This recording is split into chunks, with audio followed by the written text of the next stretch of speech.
everyone, welcome back to Miss Hyder's Reading Corner, and today we are still on the theme of Be Yourself, and we are going to be reading one of my favorite children's books, You Are Special by Max Lucado. And this is such a good book. I think even parents would enjoy this book. It is just that good. The Wemmicks were small wooden people. All of the wooden people were carved by a woodmaker named Eli. His workshop sat on a hill overlooking their village. Each Wemmick was different. Some had big noses, others had large eyes. Some were tall and others were short. Some wore hats, others wore coats. But all were made by the same carver and all lived in the same village. And all day, every day, the Wemmicks did the same thing. They gave each other stickers. Each Wemmick had a box of golden star stickers and a box of gray dot stickers. Up and down the streets all over the city, people spent their days sticking stars or dots on one another. The pretty ones, those with smooth wood and fine paint, always got stars. But if the wood was rough or their paint chipped, the Wemmicks got dots. The talented ones got stars too. Some could lift big sticks high above their heads or jump over tall boxes.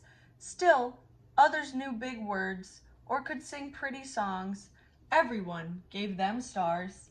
Some Wemmicks had stars all over them. Every time they got a star, it made them feel so good. It made them want to do something else and get another star. Others, though, could do little. They got dots. Punchinello was one of those. He tried to jump high like the others, but he always fell. And when he fell, the others would gather around and give him dots. Sometimes when he fell, his wood would get scratched, so the people would give him more dots. Then, when he would try to explain why he fell, he would say something silly, and the Wemmicks would give him even more dots. After a while, he had so many dots that he didn't want to go outside. He was afraid he would do something dumb, such as forget his hat or step in the water, and then people would give him another dot. In fact, he had so many gray dots that some people would come up and give him one for no reason at all. He deserves lots of dots, the wooden people would agree with one another. He's not a good wooden person. After a while, Punchinello believed them. I'm not a good Wemmick, he would say. The few times he went outside, he hung around other Wemmicks who had a lot of dots. He felt better around them. One day he met a Wemmick who was unlike any he'd ever met. She had no dots or stars. She was just wooden. Her name was Lucia. It wasn't that people didn't try to give her stickers. It's just that the stickers didn't stick. Some of the Wemmicks admired Lucia for having no dots, so they would run up and give her a star, but it would fall off. Others would look down on her for having no stars, so they would give her a dot, but it wouldn't stay either.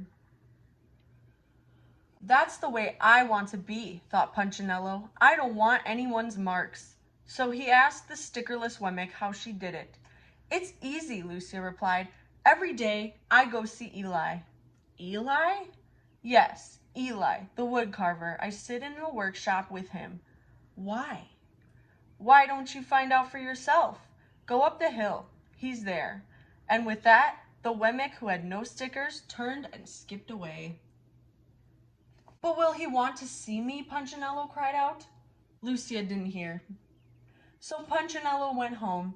He sat near a window and watched the wooden people as they scurried around, giving each other stars and dots. It's not right, he muttered to himself, and he decided to go see Eli. He walked up the narrow path to the top of the hill and stepped into the big shop. His wooden eyes widened at the size of everything. The stool was as tall as he was. He had to stretch on his tiptoes to see the top of the workbench. A hammer was as long as his arm. Punchinello swallowed hard. I'm not staying here, and he turned to leave. Then he heard his name. Punchinello? The voice was deep and strong. Punchinello stopped. Punchinello, how good to see you. Come and let me have a look at you. Punchinello turned slowly and looked at the large bearded craftsman. You know my name? The little Wemmick asked. Of course I do. I made you. Eli scooped down and picked him up and set him on the bench. The maker spoke thoughtfully as he looked at the gray dots. Looks like you've been given some bad marks. I didn't mean to, Eli. I really tried hard. Oh, you don't have to defend yourself to me, child. I don't care what the other Wemmicks think. You don't? No, and you shouldn't either. Who are they to give stars or dots? They're Wemmicks just like you. What they think doesn't matter, Punchinello. All that matters is what I think, and I think you are pretty special. Punchinello laughed. Me? Special? Why? I can't walk fast, I can't jump, my paint is peeling. Why do I matter to you? Eli looked at Punchinello, put his hands on those small wooden shoulders, and spoke very slowly. Because you're mine. That's why you matter. Punchinello had never had anyone look at him like this, much less his maker. He didn't know what to say. Every day I've been hoping you'd come, Eli explained. I came because I met someone who had no marks, said Punchinello. I know. She told me about you. Why don't the stickers stay on her? The maker spoke softly. Because she has decided what I think is more important than what they think. The stickers only stick if you let them. What? The stickers only stick if they matter to you? The more that you trust my love, the less you care about their stickers. I'm not sure I understand. Eli smiled. You will, but it will take time. You've got a lot of marks. For now, just come to see me every day and let me remind you how much I care. Eli lifted Punchinello off to the bench and set him on the ground.